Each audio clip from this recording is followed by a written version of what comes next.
This is Joe. And this is Jenny. It's Christmas time again, and this is our chance once again to tell all our friends and family what we've been up to. Before we address the tiny elephant in the room, I think we should pay a modicum of mention to all the things that would have made the Christmas card in a normal year. Jenny and I began what would turn out to be a life-changing year at home, marking the new year with a Spanish tradition where you pop a dozen grapes in your mouth when the clock strikes 12. If you don't accidentally choke on one and die, it will bring you great luck. And it was, because I got out of the Air Force 3 weeks later. We did the egg crack challenge, where you see how much yolk you can get on the wall. We played mini golf for Valentine's Day and carted Michael's yard for his 40th birthday. We tried out an infrared sauna just before our trip to Kansas City, where our lives were changed by the cookies and cream shake at Shake Shack. We had some genuine barbecue at Jack Stack, and... Hey Jenny, where are we going? We are going to go get colonics. We're going to get colonics. Oh yeah, what's that? It's where they shoot some water up your butt. got some Roto-Rooter for the old large intestines. We both got our vaccines. Michael and I ate the smelliest fish in the world direct from Sweden, Surströmming. Jenny tried escargot for the first time at 801 Shop House, and I had the smallest Kobe beef steak on the menu, cooked medium dish rag. I got laser eye surgery. Michael and the boys took me to an actual rodeo. I got a better job at Duncan Aviation.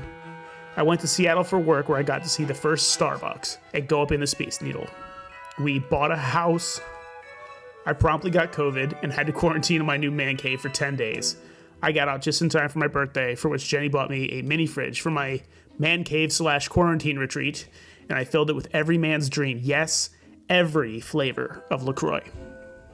I finished my bachelor's degree in liberal arts, my third associate's degree, this time in intelligence studies, and began graduate school in the fall.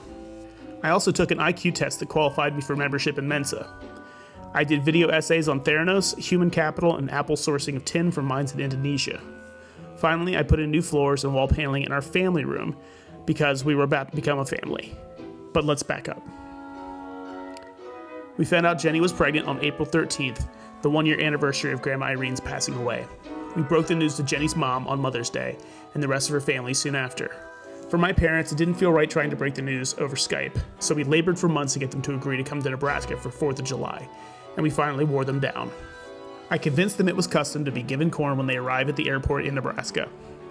And we took them to the Drover, where I got a much better steak and a much less climactic reaction from my mom when we broke the news.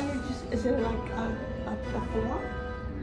What? I gave them a tour of Duncan, and then, since they were in town, Jenny and I just decided to go ahead and move up our wedding date a year early.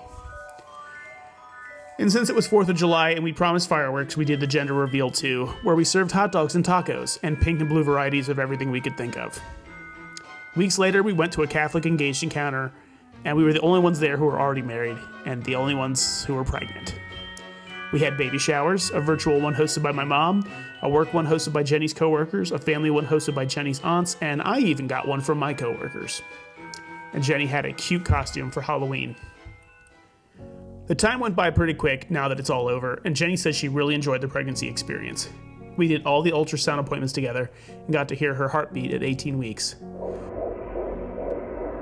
Of all the possible things Jenny expected to deal with being pregnant at 42 years old, the only thing she had to contend with was gestational diabetes, diagnosed at 26 weeks and treated entirely with diet.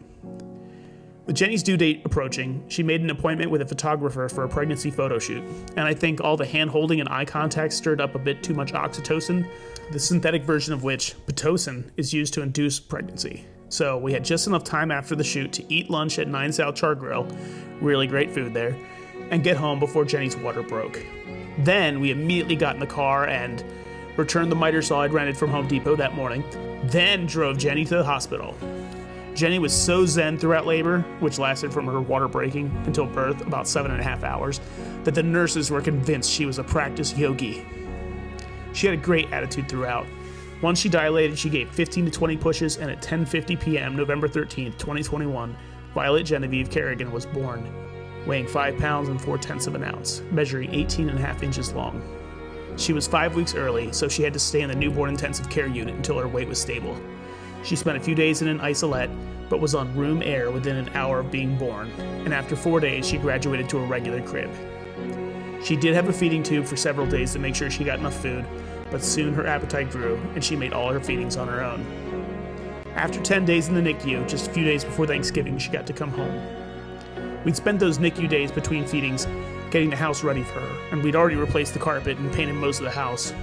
We got to spend Thanksgiving with Grandma Vicky and got a visit from Grandma Carla and Grandpa Donlon a few days later. We had another COVID scare more recently, and Jenny had to quarantine for a few days away from the baby, but it turned out to be a false positive, and as soon as we got that news, they were tearfully reunited. Having Violet here at home with us now is the most incredible feeling. She makes us laugh every day, and we love seeing the world fresh again through her eyes. She shows so much promise and personality. Hannah Arendt says that in every generation, Western civilization is invaded by barbarians. We call them children. And that's a reminder that we need to teach our sons and daughters to be good people and how to live peacefully in a society with others. But it's definitely true that having children civilizes adults as well, and we feel blessed every day to have Violet in our life. From our family to yours, have a Merry Christmas, a splendid New Year's, and stay tuned for all the madcap antics the coming years will bring.